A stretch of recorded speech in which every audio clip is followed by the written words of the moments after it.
Whoa, all right, guys. Holy cow. It is a hot one today. My car is super warm. So, I am on my way from work now, out and about. So today is going to be something different. I use 3 fishing apps to do online tournaments, and I have found all 3 to be completely different. They're not even close. Outside of the fact that you catch fish, you store the information about those fish, and they sometimes use your GPS location to kind of figure out and make sure that you're actually fishing and not cheating somehow.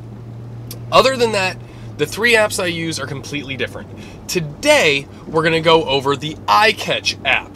So this app you can find on iTunes, you can find in the Google Store, and it is a fishing tournament app. It is specifically designed around the length of fish, which to me kind of makes it a little bit more fair when it comes to regional fishing. Like, people in Texas have a huge advantage over people in Chicago, for example, because the fish are just huge in Texas in comparison to Chicago. The inches thing kind of helps out a little bit.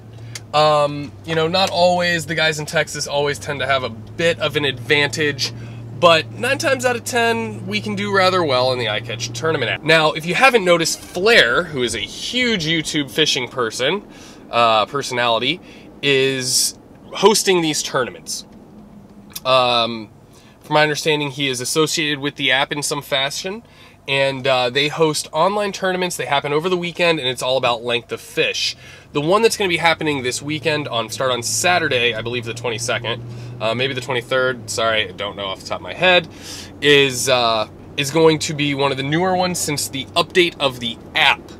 So today we're going to go over exactly how to use the app and give some examples of how it's used, show exactly how you do it. So if you guys are planning on entering this tournament, you guys can do so and use the app efficiently. I would suggest downloading the app in advance, trying out a couple of the free tournaments and throwing some fish into that, just so you can get a little bit better with the app. Now, let's go. All right, everyone. So we are back, and we are going to talk about how to use the iCatch app. I'm specifically using it on my iPhone, but you guys can use it on Android as well. So we're going to jump straight into the app. And when you first open the app, it actually brings up a current leaderboard of the tournaments that are going on. This will show you if you've joined any, and if you've joined one, you can actually select that on here and go into that tournament. We need to join a tournament, so we are going to join the Flair test tournament for these purposes, and you're going to go down and click join. Now that you've successfully joined the tournament, the point is to go out and catch fish for this tournament and how you do it correctly and how you put them in correctly.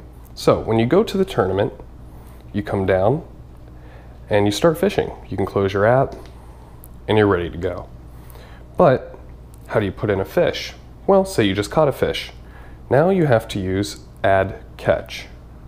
It's going to bring up this little viewer, and it's going to take access of your camera. Break out a hard ruler. I prefer the basic ones that you can get at Walmart. Very, very easy to get. And then take your fish. All right, guys, it's not a real fish. It's a toy shark, but you get the point. Lay it on its side, mouth facing to the left, and you'll be able to see that by the little arrows on both sides of this. Now, the key here is to get the actual, if I can lift this up high enough you can see, to get everything to be level on here. When it's level, you're going to see this little icon. Oh, that's fantastic. This little icon in the upper right hand corner, there it is. So that, all right, let me take the picture to make this easier. There we go. So now that we have the picture, you're going to see some lines here on the screen, on the left and on the right. So you're going to take the bottom line and line it up with the 0 on your ruler. The right hand line, move it all the way over to the line that is on the 8 on your ruler. Then you're going to take the right hand line, move it to the tail of the fish, and the left hand line,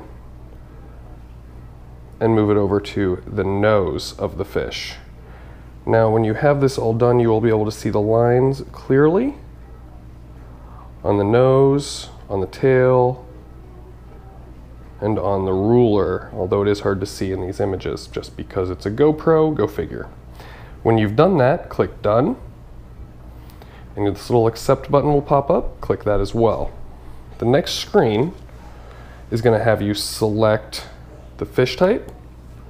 For this tournament, it is only largemouth, so you don't have a drop-down menu. And as you will see, the fish is shown on there next to the ruler. When you've done that, click Submit. It's going to analyze here for a solid moment. This little part does take a little longer. While doing that, I highly suggest that you actually take the fish, put him back in the water before going on to this step, just for the life of the fish. Now, as you can see here, the fish is 8.92, and it's pretty close to that on here, as you can see. Once that's done, you go up into the top right-hand corner and click Submit. Now that that has been done, you will now see the fish in the tournament as a 9.26. Now, everybody's going to laugh at me when they see this shark, but hey, it's a good time. All right, guys, just a couple last-minute things I would highly suggest when it comes to working in this app. Dry your hands after you've caught the fish. With a screen and your wet fingers, it makes it very difficult to move the lines around on the fish. But really, at the end of the day, it's all about having a good time. So hope to see you all on there. Good luck this weekend on the iCatch tournament, and happy foosing.